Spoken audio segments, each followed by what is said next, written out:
በዚህ ሰዓት አስገራሚ የተባለ ኪዳነ ምሕረት ተአምር መታየቱ እየተነገረ ይገኛል። በትናንትናው ዕለት በምስራቅ ደንቢያ ወረዳ ቆላድባ ከተማም አንድ ግዙፍ ዋርካ ዛፍ ላይ የቅድስት ኪዳነ ምሕረት ድንቅ ተአምራዊ ምስል መታየቱ እየተነገረ ሲሆን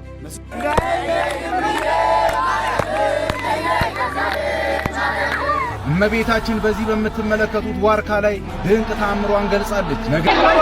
ጸበሉ እየፈወሰ ነው ያለው። ጸበሉ ዛሬ 4 ሰዓት ላይ ነው የወጣው። ምንድነው ለምትሉኝ ማህበረሰብ ሰላም ጤና ይስጥልኝ። እንዴት አላችሁ? በመላው ዓለም የምትገኙ እግዚአብሔር የተመሰገነ ይሁን። እንግዲህ በአገራችን ዛሬ እጅግ ታላቅ ተአምር ተደርጓል። የእናታችን የቅድስት ኪዳነ ምሕረት ስዕሏ ተገልጧል ማለት ነው። ይህ ደግሞ የት ነው ሆነው ካልን በምስራቅ ደንቢያ ቆላድባ በተባለ ከተማ ላይ ነው። ይሄ በእመቤታችን ምስል የተገለጠው የቅድስት ኪዳነ ምሕረት ነው። በዋርካው ስር ነው እንግዲህ ተገልጦ የታየው። እጅግ በጣም የሚያስደንቅ ነው። እንግዲህ በጣም በሚገርማችሁ ሁኔታ ጸበሉም ዛሬ 4 ሰዓት በ23 ማለት ነው እዛው ቦታ ላይ ጸበል ፈልቆ በርካታ ምዕመናን በዚህ ሰዓት አሁን ይህን ቪዲዮ በመቀርጽበት ሰዓት በብዙ ሺህ የሚገኙ ምዕመናን በቦታው ተገኝተው ከአልጋ ተሸክመው በአልጋ ላይ ያሉትን አይነ ስውር የሆኑትን የተለያዩ አካላቶች እየተፈወሱ እየታየ ይገኛል በግልጽ ማለት ነው። እና እነዚህ ነገሮች አስቀኛቸዋለሁ። እንደው እስቲ ኪዳነ ምሕረት እናቴ ብላችሁ ጻፉ። ወላዲተ አምላክ ዛሬም ሀገራችንን አልረሳቻትም። ዛሬም ሀገራችንን አልተወቻትም። ይህ ተአምር ይህ ክስተት እንዴት ተከሰተ የሚለውን በስፋት እንመለከታለን። እስከ ፍጻሜው አብራችሁን ቆዩ። ዓለም ይሰማው ዘንድ ይህን ቪዲዮ ላይክ ሼር አድርጉ። ከ16,000 በላይ ዛሬ ምዕመናንን አላጣም እናቴ ቅድስት ኪዳነ ምሕረት እያላችሁ ኮሜንት ላይ ጻፉ። የተፈጠረውን ተአምር እስቲ እንመልከት።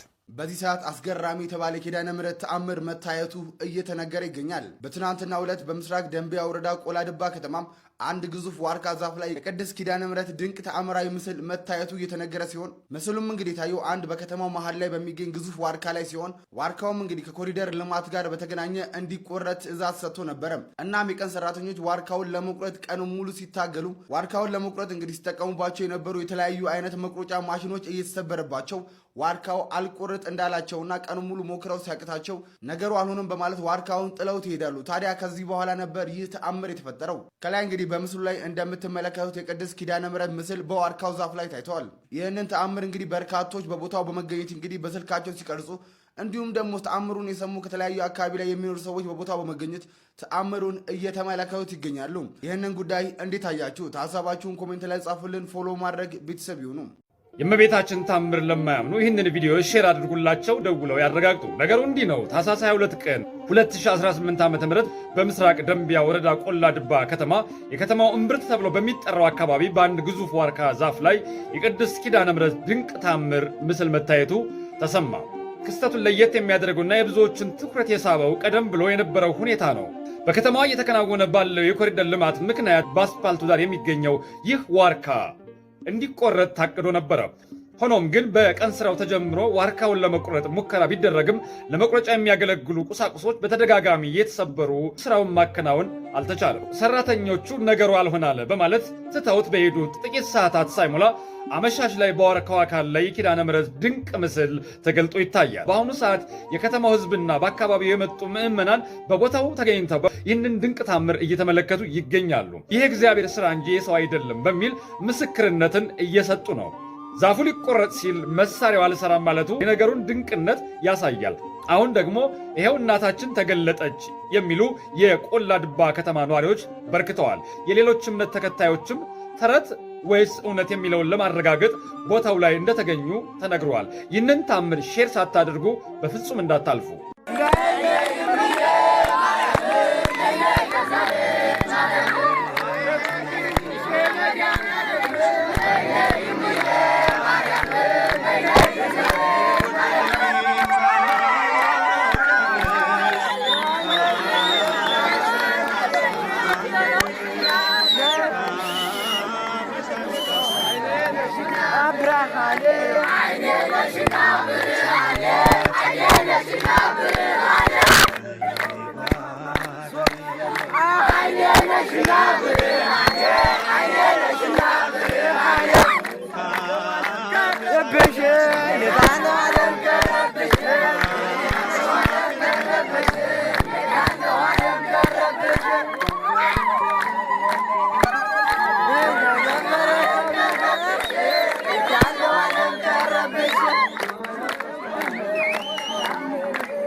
እመቤታችን በዚህ በምትመለከቱት ዋርካ ላይ ድንቅ ተአምሯን ገልጻለች። ነገሩ እንዲህ ነው።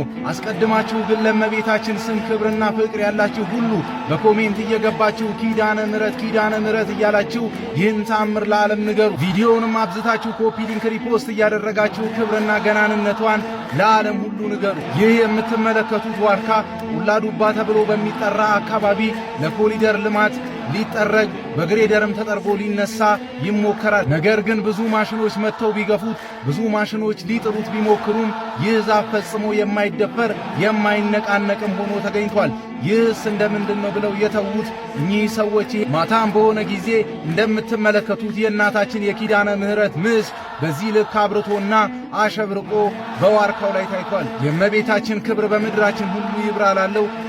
ዓለም ሁሉ ሊሰማው የሚገባው የእመቤታችን ድንቅ ተአምር እዚሁ ኢትዮጵያ ላይ ሊያውም ደግሞ በቆላ ድባ ከተማ ጎንደር ላይ ማለት ነው። ይሄ ደግሞ እጅግ በጣም የሚያስገርሙ ምን መሰላችሁ?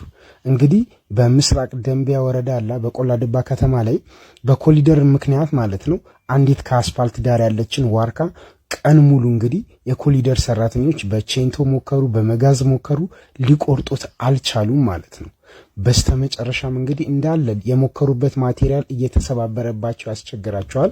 ቀኑም እየመሸ ይሄዳል። ይሄ ከአቅማችን በላይ ነው ብለው ገና ከቦታው መንቀሳቀስ ሲጀምሩ ነው የእናታችን የእመቤታችን የቅድስት ድንግል ማርያም ስዕለ አድኅኖዋል አይደለ ዋርካው ላይ ይታያል፣ ብርሃንም ያመነጫል። በዚህም ምክንያት እንግዲህ አጠቃላይ የቆላ ድባ ህዝብ እንግዲህ ሙሉ ዋርካውን ከቦት ፎቶ አንስቶ ነው እንግዲህ ይሄን ተአምር ዓለም ሙሉ ሊያየው ይገባል እያለ ነውና የምሬን ስታዩ ምን ተሰማችሁ? ሐሳባችሁን ስጡበት። ይህንን አስገራሚ ነገር ዓለም ሊመለከተውና ሊሰማው ይገባል። የእመቤታችን የቅድስት ኪዳነ ምሕረት ምስል በትልቅ የዋርካ ዛፍ ላይ እየታየ ይገኛል። አሁን ከሌሊቱ 6 ሰዓት ነው። ነገር ግን ይህን መረጃ ለእናንተ ሳላደርስ እንቅልፍ የሚወስደኝ አይመስለኝም። ታኅሳስ 22 ቀን 2018 ዓ.ም በምስራቅ ደንቢያ ወረዳ ቆልድባ በተባለችው ከተማ ላይ የከተማው እምብርት ተብሎ በሚጠራው አካባቢ ላይ እንግዲህ በአንድ ግዙፍ የዋርካ ዛፍ ላይም የቅድስት ኪዳነ ምሕረት ድንቅ ተአምራዊ ምስል መታየቱም ተሰምቷል። ክስተቱን ለየት የሚያደርገውና ብዙዎችንም ትኩረት የሳበው ነገር ደግሞ በከተማው እየተከናወነ ባለው የኮሪደር ልማት ምክንያትም በአስፋልቱ ዳር የሚገኘው ይህ ትልቅ ዋርካ እንግዲህ እንዲቆረጥ ታቅዶ የነበረ ቢሆንም ዋርካውን ለመቁረጥም ለመቁረጫነት የሚያገለግሉ ቁሳቁሶች በተደጋጋሚ እየተሰበሩ ስራውን ማከናወን እንዳልተቻለም ተገልጿል። ሰራተኞቹ ደግሞ ትተውት ከሄዱበት በኋላ እንግዲህ ከጥቂት ሰዓታት በኋላ አመሻሽ ላይ በዋርካው አካል ላይ እንደምትመለከቱ የቅድስት ኪዳነ ምሕረት ድንቅ ምስል ተገልጦም ታይቷል ተብሏል። የከተማው ህዝብና ከአካባቢው የመጡ ምዕመናንም በቦታው ተገኝተው ይህንን ድንቅ ተአምር እየተመለከቱ ይገኛሉ። ይህ የእግዚአብሔር ስራ እንጂ የሰው ስራ አይደለም በሚልም ምስክርናቸውን እየሰጡ ይገኛሉ። እናንተስ እንግዲህ በዚህ ድንቅ ተአምር ጉዳይ ዙሪያ ምን ትላላችሁ?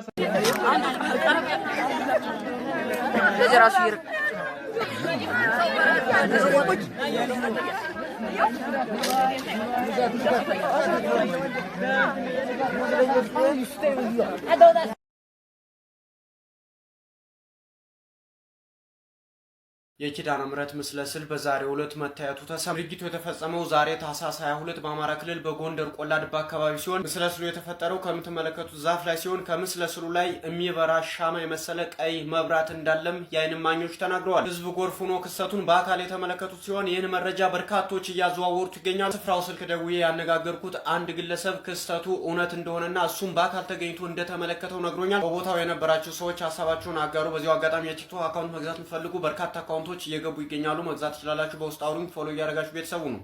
እንግዲህ እንደተመለከታችሁት ነው። በጣም የሚገርም እጅግ በጣም የሚገርም ነው። ተአምር ነው። እንግዲህ ተአምር የምንፈልግ የሚታይ ነገር ስለምንፈልግ ይሄው ቅድስት ኪዳነ ምሕረት ተገለጠ።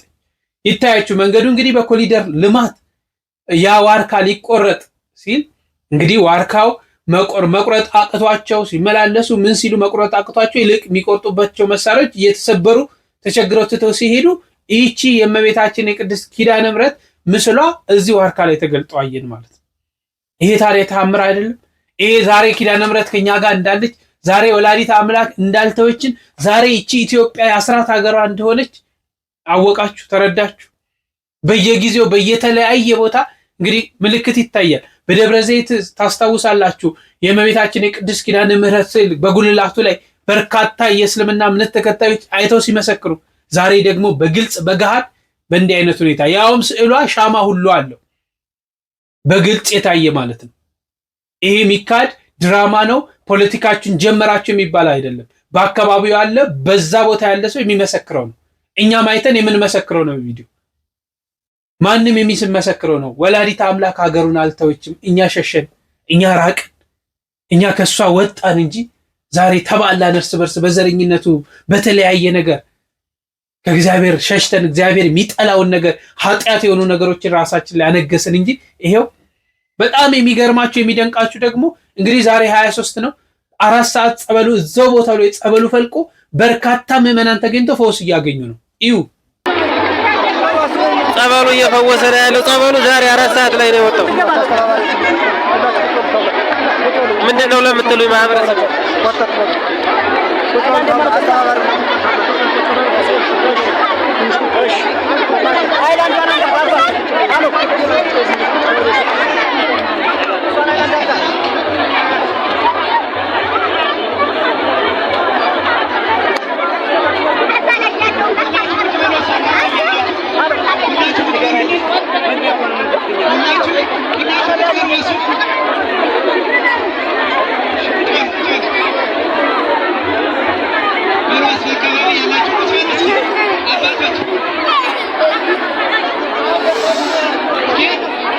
በሰሜን ጎንደር ዞን ምስራቅ ደንቢያ ወረዳ ቆላ ድባ ከተማ ላይ ያው የድንግል ማርያም ታምሯ ተገልጾ ነው።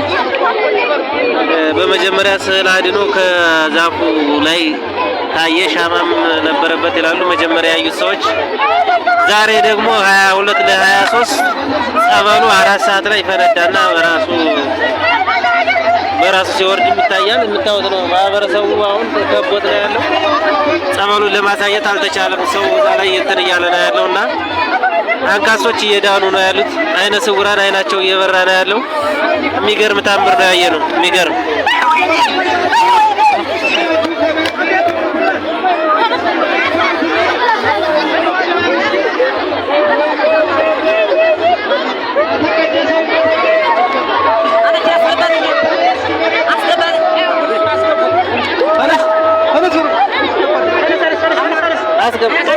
አስገባው ቀርቶት ነው። አስገባው አስገባ ዝም ብለህ አስገባ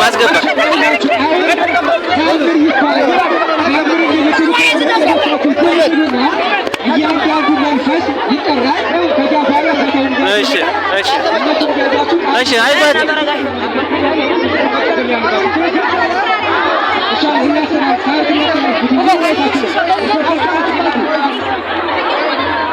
እሺ አቶ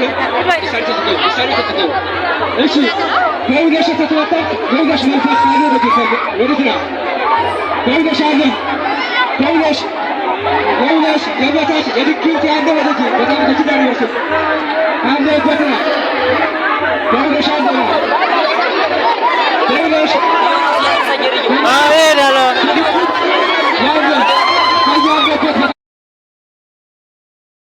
መንፈሱ እየተነሳ ነው ያለው። እየተነሳ እየሄደ ነው። ቁጭ በሉ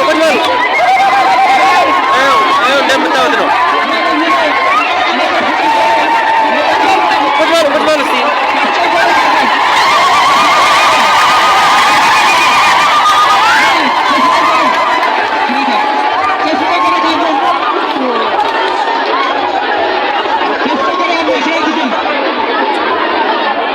መላለቁን ለማየት አሁን አይቻልም። ሰው ከቦት ስለሆነ ምንም ለማሳየት አልተቻለም። ስዕል አድኖ ግን ባንዲራ ሸፍኖታል። በባንዲራ አስቀምጣቸው እነሱ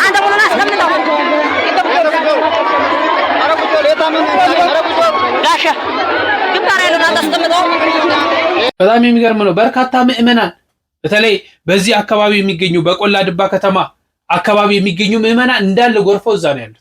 ነጠላቸውን ለብሰው ያችንም ዋርኳን እንግዲህ በኢትዮጵያ ባንዲራ አባቶች ካህናቶች አሉ ሸፍነዋት ጸበሉ እዛ እየተፈወሱ አይኑ ስውር የሆነ ሁሉ አይኑ እየበራ በገሃድ እያዩ በአልጋ ተሸክመውት የመጧቸው በሽተኞች በገሃድ እየተራመዱ እየታዩ በርካታ እንግዲህ ጸበሉ በርካታ ምዕመናን ስላሉ ያፈላለቅ ሁኔታውን ለማሳየት አልተመችም። ወንድማችንም በዛ ያሉት እንደገለጹት አልተመችም ለማሳየት። ነገ ከነገ ወዲያ ሚታይ ይሆናል ማለት ነው። በርካታ ምእመናን ስላሉ ከየት መጣ ማይባል በሺዎች የሚቆጠር ምእመናን በዚህ ቦታ ተገኝተው የእመቤታችንን እያመሰገኑ እየዘመሩ ተአምሯን እያዩ እየመሰከሩ ይገኛል። ይሄ በዓለማችን በዘመናችን የተከሰተ ነው። ዓለም ሊያውቀው የሚገባ ነገር ማለት ነው። እግዚአብሔር ዘወትር ከኛ ጋር እንደሆነ እግዚአብሔር ዘወትር እኛንን ከሱ እየራቅን ያለን እንጂ ቅዱሳኑን የሰጠን ጻድቃኑን ሰማዕታቱን የሰጠን እናቱን የሰጠን ወደሱ ብንቀርብባቸው መንገዶች ናቸው። ለእናቱ የገባላት ቃል ኪዳን ማለት ነው። እንግዲህ ምክንያት አለው እግዚአብሔር ድንግል ማርያም በዚህ ዋርካ ስር የተገለጠች ምክንያት አለው። ይህ ዋርካ ለመንገድ ሊቆረጥ ተብሎ ያልተቆረጠበት ቢባል ያቃታቸው ምክንያት አለው። ዛሬ ሁለቱ ተገጣጠሙ። ቀድሞ ሊቆርጡት ሞከሩ፣ አልቻሉም። አልቻሉም። ትተውት ሲሄዱ ይሄ ነገር ተከሰተ። አያችሁ፣ ይህች ናት የኛ ቤተክርስቲያን። በዚህች ሃይማኖት ውስጥ ነው ያለነው። በዚህች እምነት ውስጥ ነው ያለነው። በእውነት ልንደሰት ያስፈልጋል። ስሟን ልንጠራ ልናመሰግናት ያስፈልጋል። እናታችን ቅድስት ኪዳነ ምሕረት በጣም ነው ደስ የሚለው። ሁላችሁም ቅድስት ኪዳነ ምሕረትን አመሰግኗት። በዚሁ ደረጃ ደግሞ እጅግ አሳዛኝ የሆነ ነገር ላሳያችሁ። በታቦትና በእኛ ላይ የሚቀልዱትን ተመልከቱ። ታቦታችሁን በአስቸኳይ አንሱ ከኦሮሞ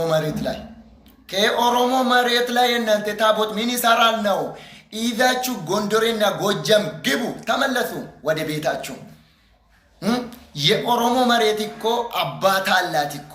የኦሮሞ መሬት የነፍጠኛ መሬት ሳይሆን የኦሮሞ መሬት ነው። ቢታምንም ባታምንም የሚኒሊክ ባንዲራ የኦሮሞ መሬት ላይ አይቀመጥም። ፊንፊኔን ጨምሮ ሸገር ሲቲ ሁሉም የኦሮሞ ነው። የነፍጠኛ ቤት አይደለም። ቢታምንም ባታምንም የኦሮሞ መሬት ላይ ኦነግ ሚኒሊክም አትዘምርም። የሚኒሊክ ባንዲራ አረንጓዴ ቢጫ ቀይም አትይዝም። ቢታምንም ባታምንም አለበለዚያ ቶሎ ይቅርታ ጠይቁኝ። ሚሊዮን ድሪባ ኪንግ በል በቃ መሬት ይዘክ በእጅክ ማለት ነው። ቢታምንም ባታምንም አለበለዚያ አሳፍሳለሁ። ወዮላችሁ። ሚሊዮን ነብቶ ይቀመጣሉ ማለት የለም። በሰላም ይቀመጣሉ ማለት የለም። የእናንተ ስራ እኮ እናውቃለን እኮ። ምድረ መተተኛ፣ ምድረ ድግምተኛ፣ ምድረ ጠንቋይ እኮ እናውቃለን እኮ የእናንተ ስራ። ማንኛውም ያውቃል የእናንተን ስራ።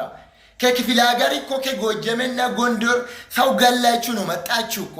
እዛ ሰው ከገደላችሁ አዲስ አበባ መጣችሁ። ቄስ ነው ሆናችሁ እኮ፣ ጳጳስ ነው ሆናችሁ፣ ሞሎክሴ ነው ሆናችሁ። እናንተ እኮ የምትጾሙ እኮ የኃጢአተኛ ስለሆናችሁ ነው እኮ። ኃጢአት ነው ሰራችሁ ከሚኒሊክ ጋር ማለት ነው። ስለዚህ ነው የምትጾሙ።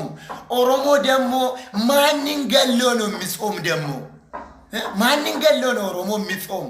ኦሮሞ እኮ ከኃጢአት ነፃ ነው። እናንተ መጾም አለባችሁ እኮ። በጾምም እኮ እግዚአብሔር እኮ ይቅር አይበላችሁ አይልም። ይቅር አይልም መቼም። ኦርቶዶክሶች ታቦት ወረደ ይላሉ አውቆ እኮ። ምንም ነገር ከሰማይ የወረደ ታቦትም የለም። አውቆ ናችሁ እነሱ። አውቆ ቄሶች ጫካ ውስጥ መስቀል አድርጎ መስቀል ተገኘ ይላሉ እንጂ ምንም ነገር ፈጣሪን የመሰክሬ የለም። ምንም ነገር ይችላል ፈጣሪም ብዬ የለም። ውሸታችሁ ነው። ኦሮሞ ለምን ቄስ አይሆንም? ለምን ባሉ ኦሮሞ ቄስ የለም ለምን አሉት? ምክንያቱም ምንድነው? ምስጢራችሁ ምንድነው? ኦሮሞ ተነስ አትሞኝ። የኦሮሞ መሬት ዘርፎ እኮ ጨረሱ እኮ በቤተ ክርስቲያን ስም። ሙስሊም እኮ መስገጃ ቦታ የለም እኮ፣ ጎዳና ላይ ይሰግዳል እኮ ሙስሊም። ፕሮቴስታንትም የለም እኮ፣ የቤት ኪራይ ውስጥ እኮ ነው። እነኚዎች ማን ስለሆኑ ነው የሁሉ መሬት የዘረፉ? የኦሮሞ መሬት ምስጢራችሁ እኮ አታቁማ። እናንተ ኦሮሞዎች አታቁማ። እነሱ እኮ የነሱ ዓላማ እኮ የነሱ ራዕይ እኮ ተዋሕዶ አገር ናት ማለት ራሳችሁ 4 ኪሎ ለማየት ነው እቅዳችሁ። ደግሞ የሚኒሊክ ባንዲራ ምን ይሰራል ከኦሮሞ መሬት ላይ? አረንጓዴ ቢጫ ቀይ ይዞ ኦሮሞ መትደብ፣ ኦሮሞ መጥላት፣ የኦሮሞ ሃይማኖት መጥላት አያስፈልግም። በቃ ኦፍ ኮርስ በቃ ኦሮሞ ፈጣሪ በአማርኛ ነው እንጂ በኦሮምኛ አይሰማም አይደል? ኧረ እባካችሁ አቤቱ ሸታችሁ ደግሞ ማለት ነው። ታቦት አዲስ አበባ ይወዳል እንደ ጉድ ገቢ ምንጭ ያውቃል ማለት ነው። ሌላ ቦታ ለምን አይወርድም? ወለጋ ሄዶ ለምን አይወርድም ታቦት? የእናንተ ምስጢር እኮ አውቀዋለሁ እኮ እኔ ምንም ነገርም የለም። ኦሮሞ ደግሞ ሞኝ ነው። አሜን ይላል አሜን ይላል። በጊዜ እኮ አይተማማ። እነሱ ኦሮሞ ጨርስ ጨርስ ይላሉ ፈጣሪ፣ ኦሮሞ ደግሞ አሜን ይላል። አቂማ ማን እንደሚሉ ራሱ አቂም ኦሮሞ አሜን ብሎ ያሰንበቴ ጠላ የሚባላለች እሱ ጠጥቶ መግባት ነው እንጂ ቤተ መቅደስ ውስጥ ምን እንዳለ አቂም ዘንዶ ሊሆን ይችላል፣ መታት ሊሆን ይችላል፣ ድግምት ሊሆን ይችላል፣ ኢባብ ሊኖር ይችላል። አቂም ምን ያውቃል ደግሞ ኦሮሞ ስለ ታቦት ስለ ቤተ ክርስቲያን ደግሞ ታቦታችሁን በአስቸኳይ አንሱ ከኦሮሞ መሬት ላይ እናንተ ጆሌን አፋን ኦሮሞ ደንዴሰን ቪዲዮን ኩን ዮስን ብረገ መቃ ዱርቦ ማረሚፊም መቃ ዋቀዩስን ከደዳ ቪዲዮ ከነ ሼሪና ጎዳ ይሄ ግለሰብ ኦሮሚያ ክልል ላይ ያላችሁት ወጣቶች ኦርቶዶክሳውያን የላችሁ ኦሮሚያ ክልል ላይ እንደፈለገ ቤተክርስቲያን ላይ አፉን እየተካፈተ ብሔርና ብሔር ያጋጨው ህዝብና ህዝብ ያፋል። ለነገሩ የህግ አካላትን እንዴት እንደምናገር ይው በደንብ ሰሙ። የህግ አካላትን ፖሊሶችን በተለይ ከናካ ፖሊሲ ሚቀኛ ለፋ ከነረጅራ ኬቱማ ወረ ቆረታ ያካወረው ፊንጀኒ ሚቀኛ ነከታኒ ለፋ ከነረንጂው ኡጋዱበቹ ቤቹ ነው። እኔ ምንም ለማለት አይደለም የመጣሁት። የሰውዬ ግን ለህግ እንድቀርብ አሁን ጥምቀት ስለደረሰ በታቦታችን ሊያሾፍ በአባቶች ሊቀልዱ እንደፈለጉ እንዳምና ሊሆኑብን። ስለዚህ ሁላችሁም የተዋሕዶ ልጆች ከሆናችሁ ይህንን ሰውዬ ለህግ እንድቀርብ በደንብ አድርጋችሁ ቪዲዮ ስሩ። እንግዲህ ህገ መንግስት ህግ ያለበት ሀገር ነው ያለን። ማንም ሰው ለመታወቅና የሆነ ተደራሽነት አጀንዳ ለመሆን ሲል እቺን ቤተክርስቲያን በዚህ ደረጃ ያዋርድ ሀገር ነው ያዋረደ ያለው እንዴ? የኢትዮጵያ ኦርቶዶክስ ተዋሕዶ ቤተክርስቲያን ሀገር ናት ስንል 4 ኪሎ ቤተመንግስት ለመግባት ነው እንዴ? ይህችን ሀገር ያቆየችው ቤተመንግስት ለመግባት ነው እንዴ? የሀገር ባለውለታ የሀገር ዋርካ የሆነችው ቤተመንግስት ለመግባት ነው እንዴ? በምን አይነት መንገድ ነው የምትረዱት? ሰማያዊውንና ምድራዊውን ሹመት ምድራዊውን ስልጣን ከምን እንደምታገናኙት አላውቅም። አሁን ይሄ ልጅ በእርግጠኝነት 100% ምነግራችሁ የኦሮሞን ህዝብ አይወክልም። በኦሮሞ ውስጥ እኮ የሚገኙ ጠንካራ ኦርቶዶክሳውያን አባቶች፣ እናቶች፣ እህቶች፣ ወንድሞች አሉ። በዚህ ደረጃ ወርዶ ኦርቶዶክስ እንዲህ አይነት ሀገር ናት ባንተ አንደበት የምትገለጽ አይደለች። ይህች ቤተክርስቲያን ይህች ሃይማኖት በእንደናንተ አይነት ሰው የምትገለጽ አይደለች። አታቋትማ ምን እንደሆነች ማለት ነው። ሚያውቃትማ የሌላ ቤተ እምነት ሆኖ ከፍ ነው የሚያደርጋት። ያውቃል ጥቅሟን፣ ያውቃል ክብሯን፣ ያውቃል ምን እንደሆነች ማለት ነው። ወርዳችሁ በዚህ ደረጃ ሰው ታዋቂ ለመሆን ሰው የሆነ ደረጃ ለመድረስ ሰው ዝም ብሎ አጀንዳ ለመሆን በዚህ ደረጃ መጋጋጥ። በጣም ብዙ ቪዲዮዎቹን ነው እየገባ ያየሁት። እንዳለ የሚሳደበው ቤተክርስቲያኗን ነው። ለምን ያውቃል። ሌሎቹ ቤተክርስቲያኒቷን ተሳድበው እንጀራ እያገኙ ነው። ቤተክርስቲያኒቷን ይሳደቡና ታዋቂ ይሆናሉ። ይሄም ሰው ታዋቂ ለመሆን ማለት ህግ ካለ ይሄንንም ልጅ ለፍርድ ያቀርብ። እንዲህ አይነት አፋቸውን የሚከፍቱ የተለያዩ ቤተ እምነቶች ላይ አፋቸውን የሚከፍቱ ሰዎችን አደብ ሊያስይዝልን ይገባል። ሀገር ናት ይቺ ቤተክርስቲያን፣ ባለውለታ ናት ይቺ ቤተክርስቲያን፣ ንጽሕት ቅድስት ናት ይቺ ቤተክርስቲያን። አንተ የምትጠራው አንተ ያንቋሸሽከው ታቦት መለኮታዊ ኃይል የሚያድርበት እውነተኛ ታቦት ነው ያለን። እግዚአብሔር ማስተዋሉን ያድላችሁ፣ ማስተዋሉን ይስጣችሁ። ሌላ ምንም ምለው ነገር የለም። በጣም ከዚህ ጋር ተያይዞ ደግሞ አንድ ነገር ላሳያችሁ። እዩ የሐዋሳ ዋና ከንቲባ ቅዱስ ገብርኤል ነው። የከተማችን ዋና ከንቲባ አይደላቸው ነበር፣ ምክትል ናቸው። ምክንያቱም የሐዋሳ ዋና ከንቲባ ቅዱስ ገብርኤል ነው። የእሳቸውም የሚቀበሉ ይመስለኛል። ሁላችሁ እንደምታውቁት የሐዋሳ ከተማ ከንቲባ አቶ ጥራቱ በየነ በጣም የተወደዱና በጣም በቃ ጎበዝ የሚባሉ የስራ ሰው ናቸው። እኚህን ሰው ነው እንግዲህ አጠገቡ ቁጭ አድርጎ ምክትል ከንቲባ ናቸው አቶ ጥራቱ፣ ዋና ከንቲባው ገብርኤል ነው እያለ ሲያላግጥ እንግዲህ ስሙት። እንደው መሀይም ግን እንደ መሀይም ግን ደፋር የለም። በእውነት አለማወቅ መልክ ቢኖረው አንተን ይመስል ነበር የሚባለው እውነት ነው። አረ ማርያምን ሼም ነው። ግን ከየት አመጣው ይሄን የመሰለ ሞራል፣ ይሄን የመሰለ ድፍረት፣ እኚህን የመሰሉ አባቶች ላይ እንደዚህ አፍን እንድትከፍት ያደረገ ምን አይነት ድፍረት ነው? እኔ አንድ ነገር ልጨምርልህ። አባታችን የሐዋሳ ከንቲባ ቅዱስ ገብርኤል አይደል ያሉት? እኔ ደግሞ አንድ ነገር፣ የሀገራችን መሪ እግዚአብሔር አምላካችን ነው። የሀገራችን ከንቲባ ቅዱስ ገብርኤል ነው። ሀገር የምትጠበቀው በእግዚአብሔር ነው። የምትጎበኘው ደግሞ በቅዱሳን መላእክት ነው። ስለዚህ ቅዱስ ገብርኤል ከንቲባ ቢባል ያንስበታል እንጂ አይበዛበትም። በዚህ ልክ ሊያስቆጣ አይገባም ነበር። አንዳንዴ ማውራት ስለምንችል ብቻ ነገሮችን ሁሉ ሚዲያ ላይ ይዘን መምጣት የለብንም። ከነ ምክንያታቸውና የተነገሩበትን መንገድ ተረድተን ብናመጣ በጣም የተሻለ ነው ብዬ አስባለሁ። እዚህ ምድር ላይ እንደ ማይም ደፋር የለም ላልከው አልልህም። አንተ እየተናገርክ ያለው ንግግር እሳቸውን አይደለም አንተን ራሱ አይመጥንም። ስለዚህ ይሄንን ካንተ አልጠብቅም። እግዚአብሔር አምላክ ይቅር ይበል። ወደ ልቦና ተመለስ። እግዚአብሔርን እኮ ዛሬ ትተን ነው። እግዚአብሔርን እኮ ዛሬ ወደ ኋላ አድርገን ነው ዛሬ መከራ እያየን ያለ ነው። ይህ ቅዱስ ገብርኤል የሐዋሳ ከንቲባ ለመሆን እኔ አላውቅም። ብቻ ግን እግዚአብሔርን ከፊት ማስቀደም ስንተው ነው እንዲህ አይነት ውዥንብር እንዲህ አይነት መከራ ውስጥ እየገባን ያለ። ማስተዋሉን ያድል ነው ምለው። ሌላ ምን እንላለን? ምንም የምንለው ነገር የለም። ልጆች ይልቅ በጥበብና በሞገስ ቢያድጉ ምን እንደሚሆኑ ፈሪሃ እግዚአብሔር ይኖራቸዋል። የማንንም ሃይማኖት ያከብራሉ። ሀገራቸውን ይወዳሉ። በምን አይነት በቃ ሀገሪቷ ምን አይነት ትውልድ ሊኖራት እንደሚችሉ አስቡ። በፈሪሃ እግዚአብሔር ሲያድጉ እነዚህን ሕፃናቶች እስቲ ትመርቁልኛላችሁ?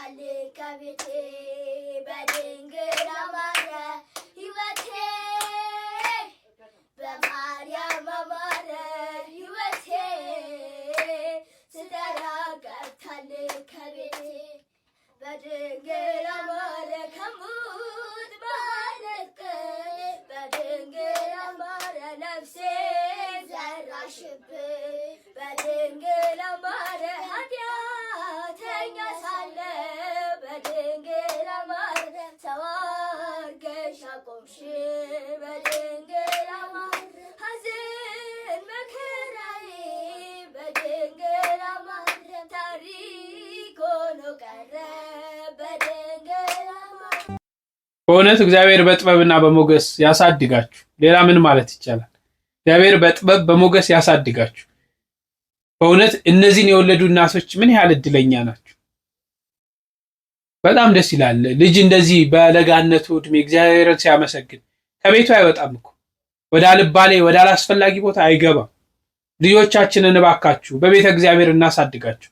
ፈሪሃ እግዚአብሔር እንዲኖራቸው ቤተክርስቲያን እንዲመላለሱ አድርገን እናሳድጋቸው። ነገ ከነገ ወዲያ የሚመጣው ትውልድ እጅግ የሚያሳስብ ደረጃ ነው እየደረስን ያለን። ስለዚህ ልጆቻችሁን ወደ ቤተ እግዚአብሔር ውሰዱ። ዛሬ የመጨረሻ የምናየው ዛሬ በጣም እጅግ ትልቅ በዓል ነው። በጣም ትልቅ በዓል በቤተ ክርስቲያናችን ማለት ነው። ምንድነው ይሄ በዓል? ስለምንድነው የሚከበረው የሚለውን እንመልከትና እንጨርሳለን። ዛሬ እጅግ ታላቅ ቀን ነው። ምን አይነት ጸሎት መጸለይ ያለብን ታውቁ ይሆን ክርስቲያኑ? ዛሬ አምላክ እንደ ልቤ ብሎ የጠራው የቅዱስ ዳዊት የዕረፍቱ መታሰቢያ በዓል ነው። በዚህ ዕለት ምን ብለን መጸለይ ይገባናል? አስቀድሜ ለመርቃችሁ በኮሜንት እየገባችሁ አሜን በሉ።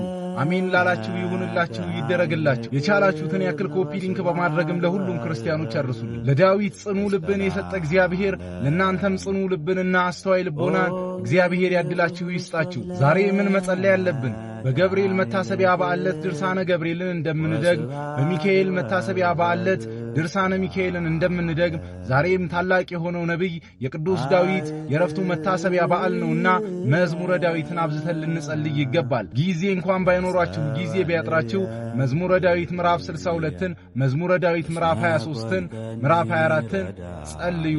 በዚህም እግዚአብሔርን ስትማጸኑ አሉላሉ። ወንድማችሁ ናታን። ሰናዩን ዘመን እግዚአብሔር ለሀገራችን ያምጣ። ታኅሳስ 23 አቤት አቤት አቤት! እንኳን ለዚህ ቅዱስ አባት የዕረፍት በዓል በእውነት በሰላም አደረሳቸው። አንተ በመንፈስ ቅዱስ ተመርተህ የደረስከውና የጻፍከውን ይህንን ታላቅና ኃያል ጸሎት ቆሞ የጸለየውን ሰው በአይኑ ያየውን ሰው በሙሉ በፍርድ ቀን እምርለታለሁ። እጅግ በጣም ይገርማል እኮ የአንተን ጸሎት በአየበት አይኑ ያየውን ሰው በሙሉ እምርለታለሁ። መቆም ሳይችል ቀርቶ ይህንን ጸሎትህን ቁጭ ብሎ የጸለየውን ደግሞ የሥጋ ዘመዱን እያንዳንዱን ቆጥሬ በፍርድ ቀን እምርልሃለሁ። ምን እሱ ብቻ ይህንን የአንተን ጸሎት ቆሞም ሆነ ተቀምጦ መጸለይ ያልቻለ ሰው ተኝቶም እንኳን ቢጸለየው እሱን ራሱን እምርልሃለሁ የተባለ አስደናቂ ቅዱስ አደራ ብያለሁ። አደራ ይህንን በሰማይ መኖሪያው ከልዑል እግዚአብሔር መንበር በታች የሆነውንና በሰማይ 99 ነገደ መላእክት አጅቦት ልዑል እግዚአብሔርን የሚያመሰግን ይህንን ቅዱስ ሁሉም ህዝበ ክርስቲያን ያውቀው ዘንድ። ለነገሩ ማወቅስ ሁሉም ያውቀዋል ብዬ አስባለሁ። ነገር ግን ሁሉም ላይሆን ይችላልና አደራ የምትችሉ 23 ጊዜ በዕለተ ቀኑ ልክ፣ የማትችሉ ደግሞ ቢያንስ 3 ጊዜ ኮፒ ሊንክ በማድረግ ለሁሉም ሰው እንዲዳረስ አድርጉልኝ። ለቤቱ አዲስ የሆናችሁን ፎሎ ማድረግ እንዳይረሳ።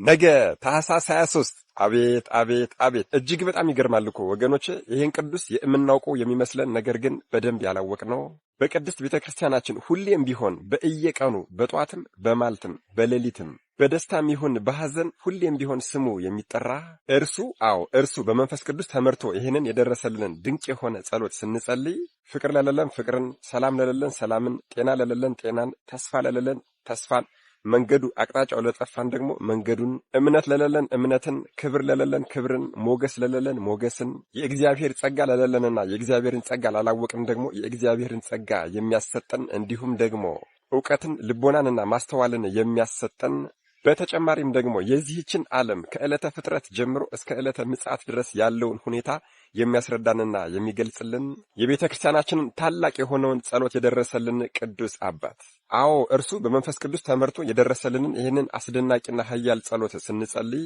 ጠላቶቻችንን እንደ ትቢያ የሚበትንልን፣ የሕይወት ዘመናችንን ችግር ሁሉ አልፈታ ያለንን ቋጠሮ ሁሉ የሚፈታልን፣ ከማንኛውምና ከየትኛውም አይነት ምድራዊ በሽታ እንድንድን የሚያደርገን፣ የትኛውንም አይነት ምድራዊ ጥበብ ሁሉንም አይነት ምድራዊ ጥበብ አይደለም ምድራዊ ሰማያዊም ቢሆን እንኳን በእግዚአብሔር ቸርነት እንድንሰጥ የሚያደርገን ልዑል እግዚአብሔር በእራሱ አንደበት እንደ ልቤ የሆነ ፈቃዴን የሚፈጽም ባሪያዬን አገኘሁት ያለለት ወገኖች፣ የእግዚአብሔር ልብ መሆን በልዑል እግዚአብሔር አንደበት እንደ ልቤ መባል እንዴት የሚደንቅ ነገር ነው።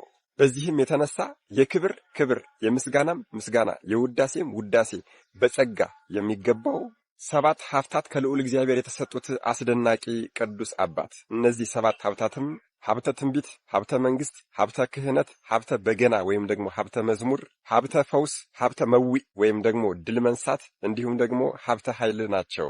ይህ ጻድቅ የዋህ ንጹሕ ንጉሥ ብእሴ እግዚአብሔር የእግዚአብሔር ሰው ነቢየ ጽድቅ ነቢየ ልዑል ልበ አምላክ መዝሙረኛው ቅዱስ ዳዊት ነገ ታኅሳስ 23 የዕረፍት በዓሉ ነው። ነቢየ ልዑል መዝሙረኛው ልበ አምላክ ቅዱስ ዳዊት ገና ከልጅነቱ ጀምሮ ጸጋ መንፈስ ቅዱስ ኃይለ መንፈስ ቅዱስ አብሮት ነበርና አንበሳውን በጡጫ ድቡን በርግጫ ነብሩን በሩጫ እያያዘ በጎቹን ከነጣቂ አውሬ ያስጥል ነበር። ወገኖች በዚህም በበግረኝነት በጥቂቱ ስለታመነ ለእስራኤል ሕዝብ እረኛ እንዲሆን ተመርጧል። ልዑል እግዚአብሔር ንጉሡ ሳኦልን ከናቀው በኋላ ለነቢዩ ሳሙኤል ተገለጸለትና ከእሴይ ልጆች እንደ ልቤ የሆነውን መርጠህ ቀባልኝ አለው። በዚህም የተነሳ ነቢዩ ሳሙኤል ወደ ቤተልሔም ወርዷል። በታዘዘው መሠረትም ወደ እሴይ ልጆች ሄደና ከኤልያብ እስከ አሚናዳብ ድረስ ፈተሸ። በመጨረሻም ነቢዩ ሳሙኤል ግራ እየተጋባ እያለ በሊቀ መላእክት በቅዱስ ሚካኤል ጠቋሚነት ነቢዩ ቅዱስ ዳዊት ከበግረኝነቱ ተጠራ። እጅግ በጣም የሚገርመው ነገር ከኤልያብ እስከ አሚናዳብ ድረስ ሲፈተኑ አልፈታ አልከፈት ብሎ የነበረው የዘይት ቀርን ነቢዩ ቅዱስ ዳዊት ከርቀት ሲመጣ ግን ቦግ ብሎ ተከፈተ። በልበ አምላክ ቅዱስ ዳዊት ራስ ላይም ሲፈስ እንደ እሳት ፈልቷል። በልዑል እግዚአብሔር ምርጫም ነቢዩ ቅዱስ ዳዊት ገና በ12 ዓመቱ ንጉሥ ሆኖ ተሹሟል።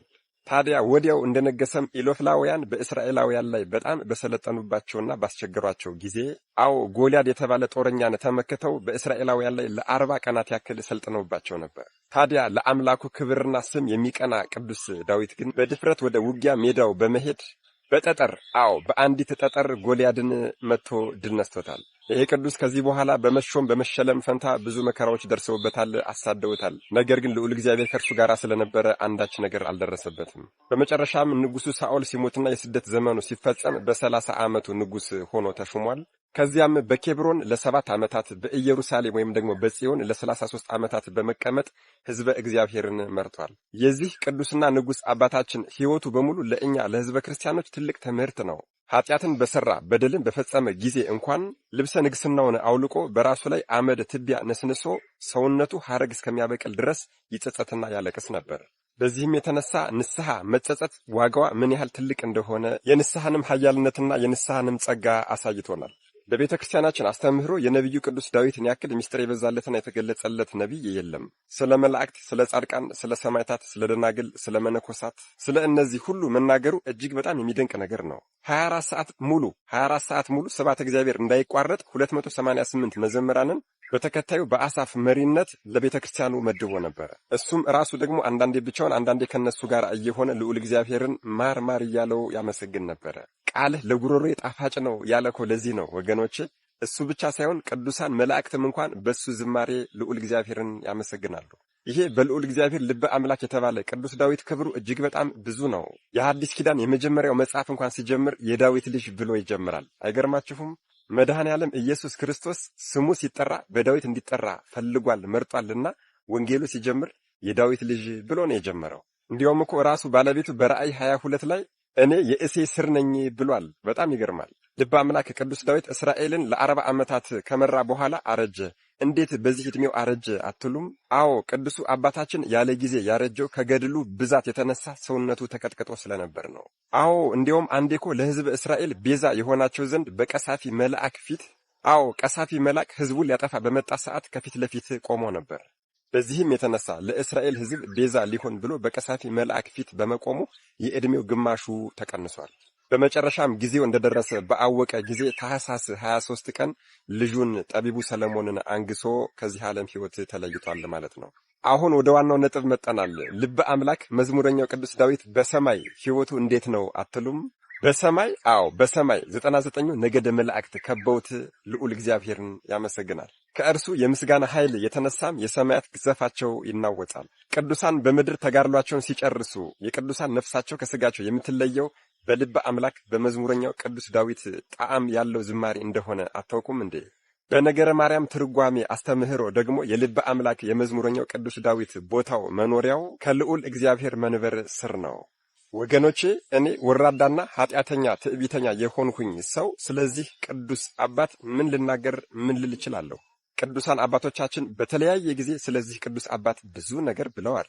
ክብሩ እጅግ በጣም ታላቅ ነውና በእውነት ለልበ አምላክ ለመዝሙረኛው ቅዱስ ዳዊት በጸጋ ክብር ምስጋና ይገባዋል።